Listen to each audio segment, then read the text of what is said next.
Everyone got transported into an apocalyptic survival game. People went crazy fighting over superpowers. I was the only one who picked unlimited money. Everyone laughed and said I was an idiot, said cash would be worthless in the apocalypse. But they had no clue. Zombies weren't the real threat. Living people with superpowers were way more dangerous. Then, the system announcement rang out. 300 of us players got dropped straight into the game. The system explained that we'd all actually died in the real world. To earn a second chance at life, we had to survive until the end in this apocalyptic game. Then came the next phase. Time to pick our starting items. I skimmed through what was on the shelf. Mostly a random mix of superpowers. Other players fought like mad to grab them. I flipped straight to the last page of the list. At the very bottom, I spotted a coin labeled Endless Wealth. Didn't think twice. I grabbed it immediately. My class monitor, Wang Teng, who came in with me, chose mind control. Seeing me take the coin, he couldn't resist mocking me. "Mark, you're really that desperate for money? The world's about to end. What good is cash gonna do you?" Before I could even respond, he turned to the class beauty, Lu Ruyan. She'd picked something called the power of love. I can make every human fall for me. Even zombies will be charmed by me. With true love protecting me, I'll definitely survive. Once all the items were claimed, the system chimed in again, giving everyone 1 year to train their abilities and get ready for the coming war. Apocalypse mode would officially begin in 12 months. Only one winner would make it out of this game. Only the last survivor could claim the grand prize. Hearing this rule, everyone's expression changed instantly. Those who'd planned to team up now looked at each other with suspicion in their eyes. In this survival game, there were no friends. Everyone was the enemy. I didn't waste a single second. I got out of there. Immediately kicked off my apocalypse survival plan. I scanned the world map and set my sights on an isolated island in the Pacific, not on any fault line, outside major storm belts. Had a natural flat area, perfect for building an airstrip, surrounded by mountains that could serve as natural cover. I dropped $1 billion and bought the island outright. I casually named it Future Island and claimed I was developing it for tourism. I bought 10 massive cruise ships in one go, signed construction contracts with those NPCs, and shipped all the heavy machinery and building materials to the island. I had the NPC executives sign strict NDAs. Even they don't know where Future Island actually is. Once the cruise ships reached Future Island, the workers started building a makeshift airstrip. Then, I chartered 100 planes to fly in construction workers from all over. Those workers busted their asses day and night to keep Future Island off the grid. I bought signal jammers in advance and confiscated all the workers' phones. I built 10 ultra-reinforced fortresses on the island. All materials were top-grade, highest standard, built to withstand magnitude 12 earthquakes. The exterior of each fortress was camouflaged. Satellites can't pick up anything from above. But all of this is just a smokescreen. The real doomsday bunker is underground. The underground bunker can survive nuclear strikes and biochemical attacks. Even those tunneling zombies won't break through 5 meters of solid steel. The surface fortresses have secret passages leading underground, but the passages were built extremely narrow. Only one person can squeeze through at a time. Inside, it is like a maze, even if you're lucky enough to find the right path. Getting through the main door doesn't mean you'll avoid the traps along the way. If one passage gets blown up, I can still use other passages to get back to the surface. In the apocalypse, energy is everything. To solve the power supply problem, I installed wind turbines on the island, plus tidal and nuclear power generators. Water was easy to handle too. I set up rainwater collectors and seawater desalination systems. Even dug up groundwater purification equipment that can process contaminated apocalypse water into drinkable quality, plus instant high-temperature sterilization, instant low-temperature sterilization, ultraviolet sterilization, and chemical sterilization equipment. A wastewater treatment system specifically handles the bunker's sewage, considering potential flooding. All walls were waterproofed. The blast doors seal airtight when closed. The underground drainage system is seriously robust. I installed multiple air purification systems, ensuring the underground shelter always has clean, abundant air. I also stockpiled 100,000 oxygen canisters, just in case I need to seal myself in the underground shelter. I built 12 separate compartments. If 1 or 2 fail, the others can take over. Each compartment has its own dedicated function. 3 of them use the latest automated farming technology. capable of growing vegetables, raising fish, and keeping chickens. I stockpiled enough supplies in 2 warehouses to last me 10 years. Medicine, food, and water. Whenever the NPCs got suspicious about my construction, I just throw money at them and tips to keep their mouths shut. Then I went to Eagleland and bought heavy weaponry, including mobile combat robots and reconnaissance drones. And since I was paying so much, I even went through black market channels to acquire 2 nuclear warheads. In a bay somewhere, I stashed my nuclear submarine and a jet. The underground bunker has a tunnel leading straight to the submarine dock. To prevent ability-wielding players from reaching the island, I had artificial reefs installed at the original island site. Any large vessel coming through would run aground and sink. Closer to shore, I set up electric fencing, encircling the entire coastline. And, in the surrounding waters, I planted explosives everywhere. I even installed radar systems to detect anything approaching the island, so I could take it down in time. I erected a massive electric grid in the sky to keep infected birds from landing on the island. In just 1 year, the island's defenses were fully operational. Of course, to throw off my enemies. I also made a big show of developing tourism sites around the world, so those players wouldn't catch on. Those resorts were actually backup locations. I could fly there without refueling. After sending off the last batch of NPCs, I was the only one left on the island. I bought out a space exploration company and took control of over 6,000 satellites in orbit, just to keep my internet connection alive. During that year, I acquired airlines and shipping companies worldwide. Then, in the final week, I ordered all planes and ships destroyed. The whole world knew the richest man had destroyed long-distance transportation. The NPCs all thought he'd lost his mind. Only the players understood. This global tycoon was also their competition. A notification popped up in the player's chat interface. Wang Tang asked me, "Mark, that global tycoon is you, right?" He was the only one who saw me pick infinite wealth. But I ignored him completely. 1 week later, the apocalypse arrived. The players who'd maxed out their abilities were ready for action. 300 player names and IDs appeared on the public screen. I was number 99. Wang Teng was number 100. Liu Yanren was number 101. Attention, the apocalypse has begun. This game will keep running until only 1 player is left. Nobody expected the apocalypse to kick off with a worldwide downpour. Days of nonstop rain triggered massive flooding. Future Island got hit too. But the island was so small. The clouds moved on after 2 days. I didn't even have time to hole up in my underground bunker. Those ability users were all caught off guard. They'd arrived in this world broke too. All year they'd been training their powers while hustling to make money. The struggle goes without saying.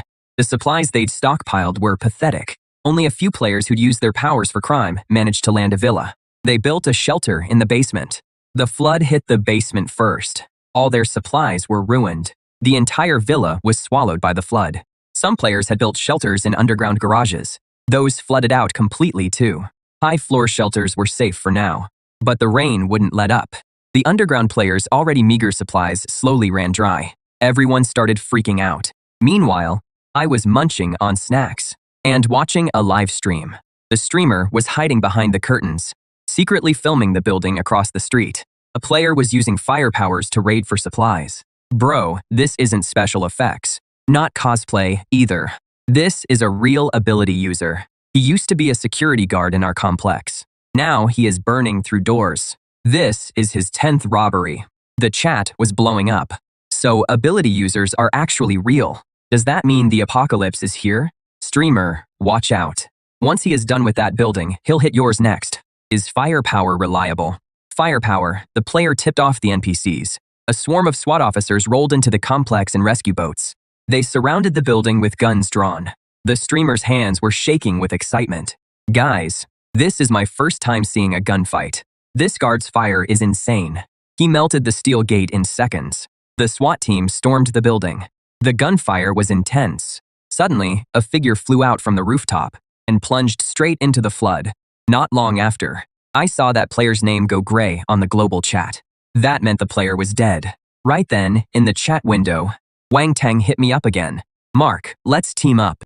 Look, we're old classmates. Our numbers are right next to each other. If we team up, we'll definitely make it to the end. He shamelessly kept sending me video requests, but I kept ignoring him. If I teamed up with him and we were the last 2 left, he'd use mind control to kill me and win alone. Did he underestimate my intelligence? Or overestimate his own? Water and power were cut, food was running out. 3 months of floods crushed the NPC's hope.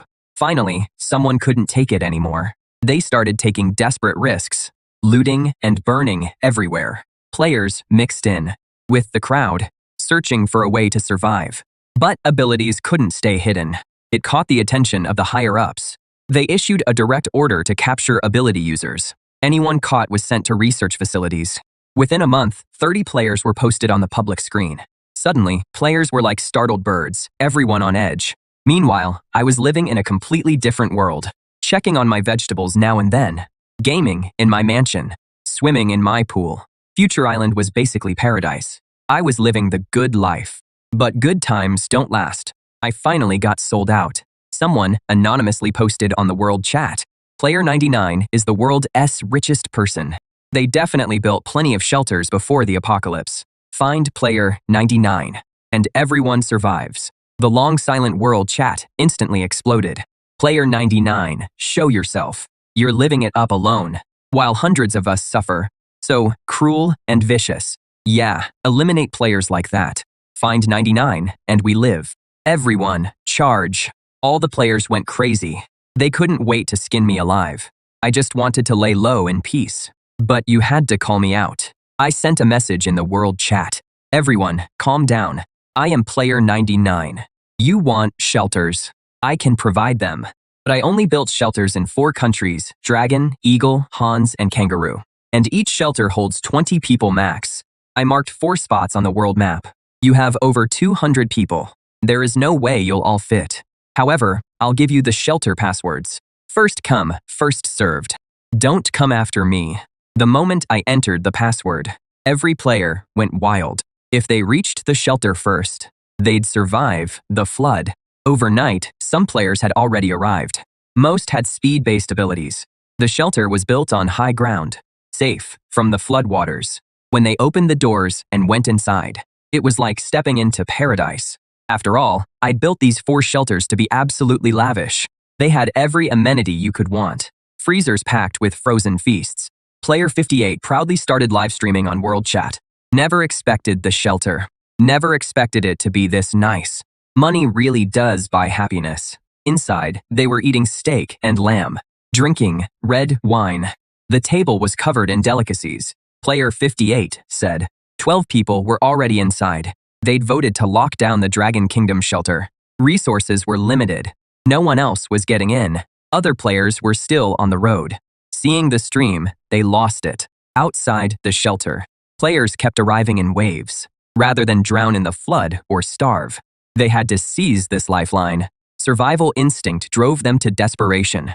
They begged those inside to open up, to let them in. But the players inside had already deadbolted everything, no matter how they pounded on doors and walls, or unleashed their abilities. They couldn't budge that sealed entrance. Just as the insiders were celebrating, I suddenly popped up and said, wasn't it supposed to hold 20? Can't 8 more still get in? I have another override code. Even with the doors locked, I can still access the interior. The hidden door is in the southeast. That decorative brick at the base of the wall. Turn it, and the hidden door reveals itself. The players outside rushed the hidden door like madmen. They turned the decorative brick. The ancient decorative brick. An actual hidden door appeared in the old wall. Players scrambled to get inside, fighting for those last 8 spots. One frail-looking girl was too slow, trailing behind. Then, vines burst from her arms, lashing wildly at the crowd ahead, instantly tripping a mass of players. The player with the blade ability quickly cut the vines beneath his feet, then spun around and fired a wind blade, slitting the vine player's throat. The blade player reached the door first, punched in the override code, and the gate swung open. He rushed inside, thrilled. Right after, another player used lightning strike to drop a whole crowd. The second player charged through the gate. But as the third player neared the entrance, a player on the ground latched onto his leg. The fallen player flashed a creepy grin, driving venom-coated nails into his thigh. The venom player had barely gotten up to flee through the gate, when a steel-hardened arm punched through his chest from behind. One by one, players dropped dead at the sanctuary entrance. The will to survive stripped away their last bit of decency. So the abilities this system gave weren't for fighting zombies after all. They were meant to make them kill each other. The players inside the sanctuary couldn't sit still anymore. They all had rapid movement abilities, but clearly lacked any real fighting power. If they didn't seal the gate and let in players with higher combat stats, wouldn't they be sitting ducks?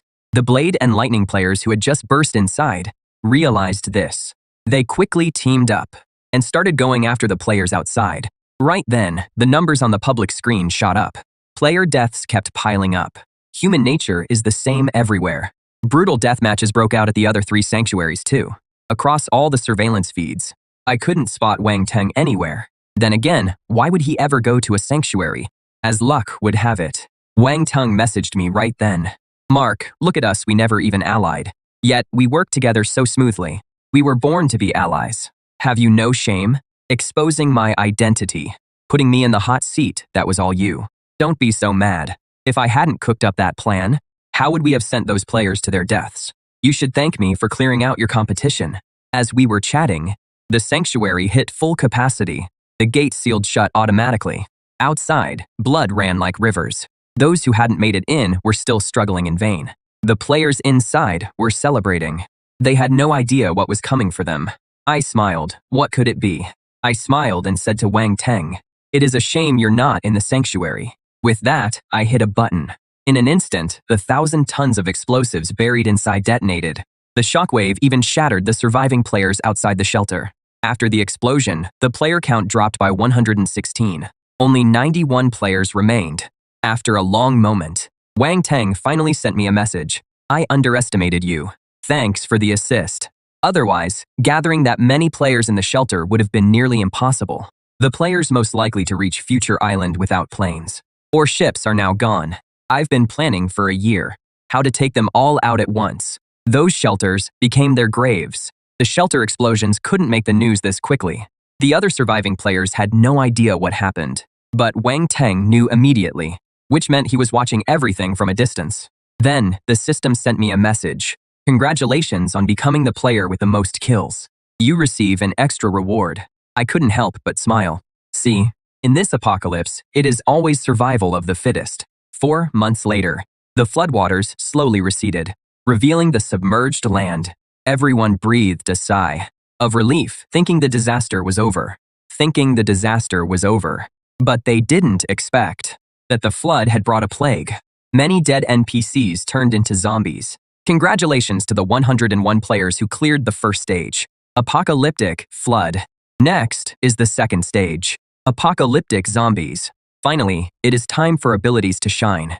That so-called number 99 is as good as dead. At that moment, Liu Ruyan sent me a private message. Mark, you don't have an ability.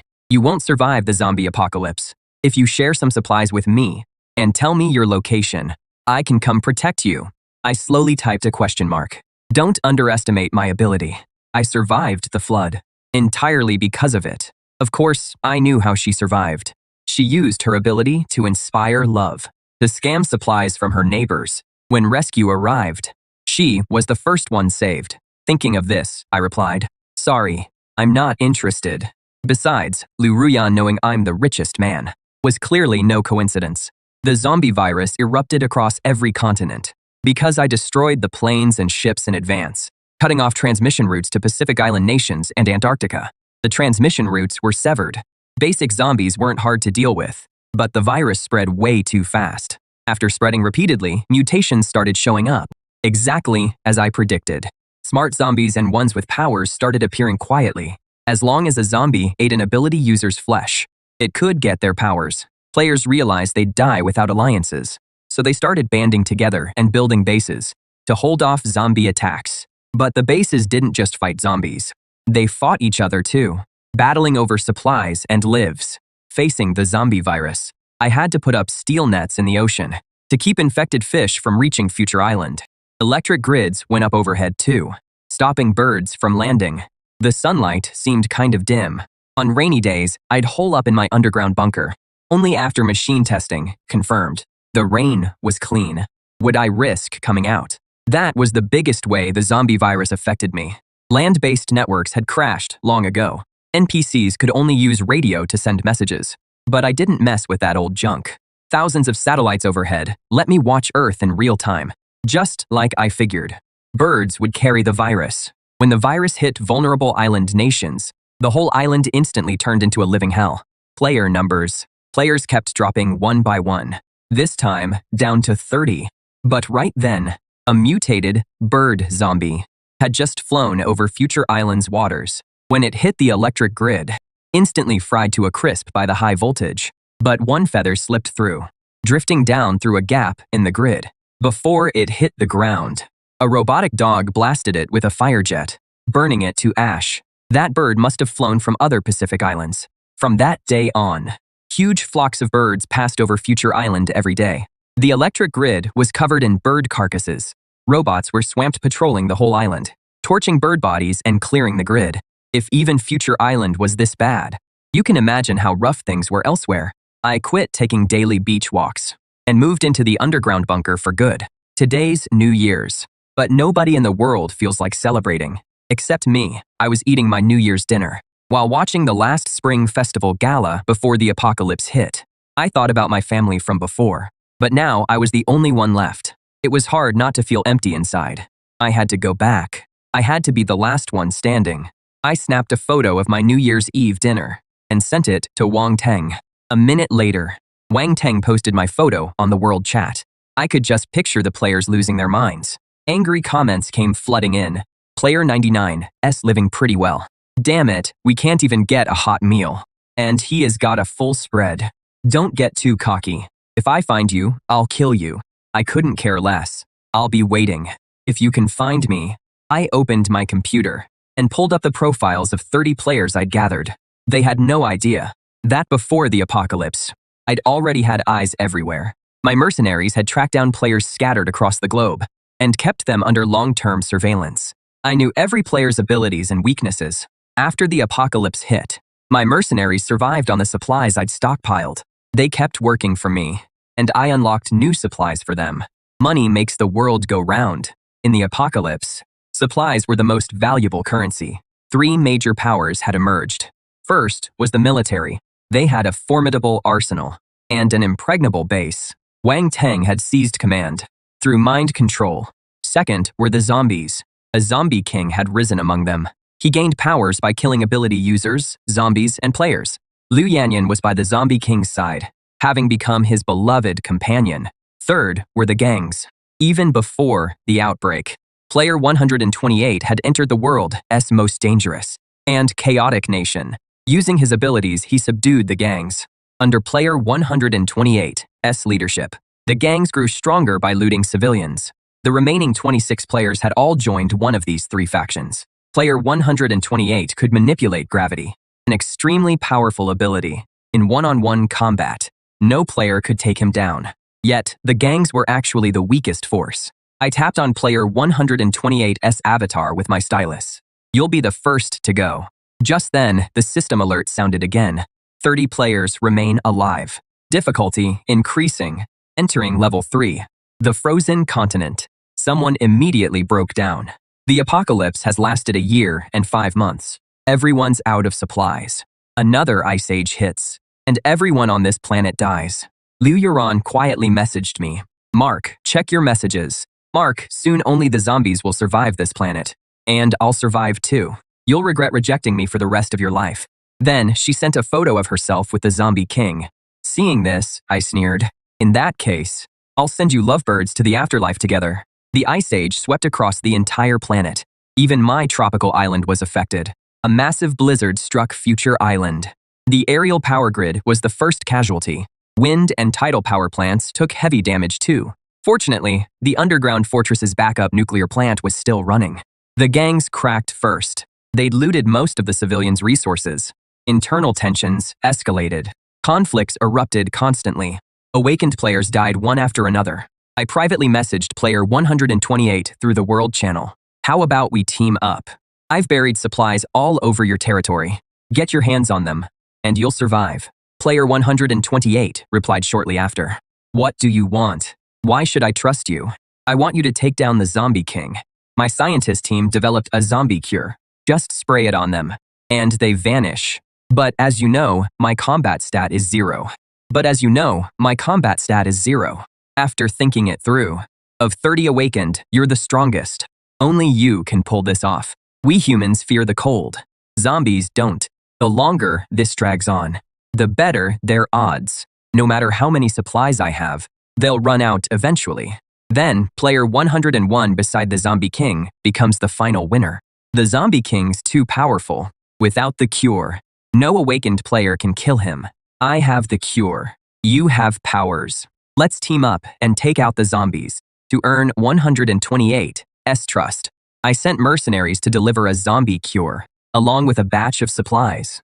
The gang used that cure on a zombie. The zombie dissolved into a pool of blood, screaming in agony.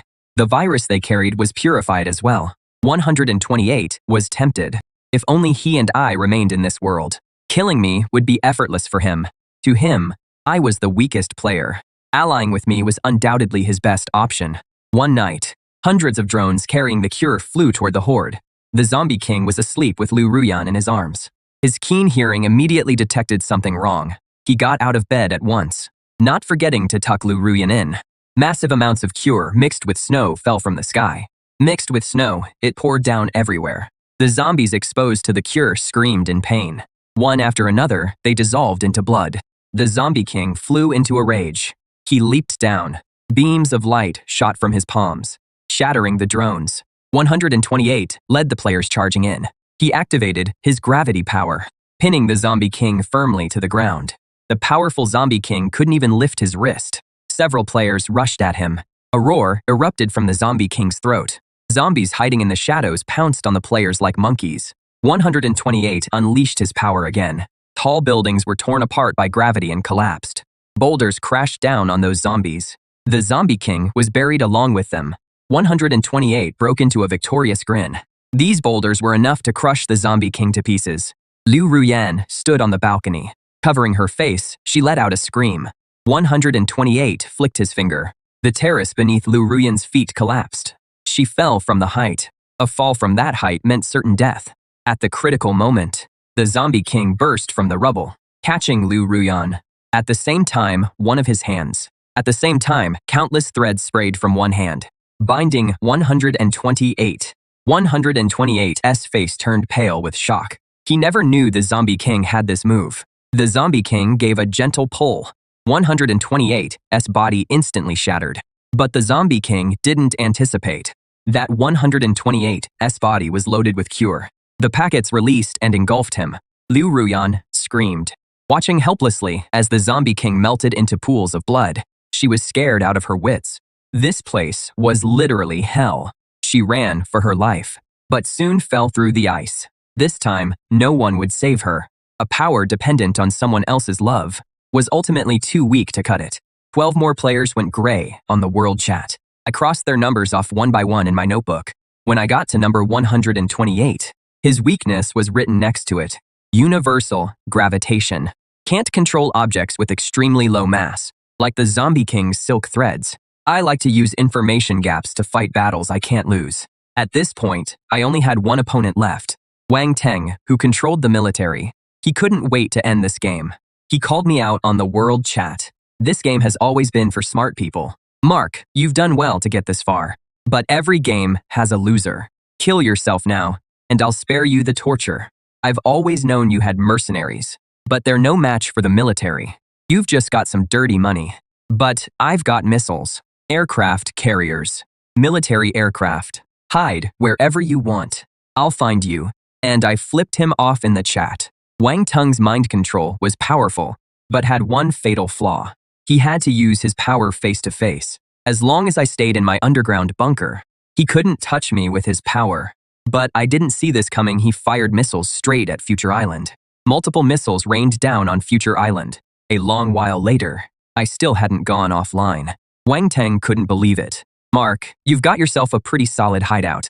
Then I'll come drag you out myself. He sailed his aircraft carrier over.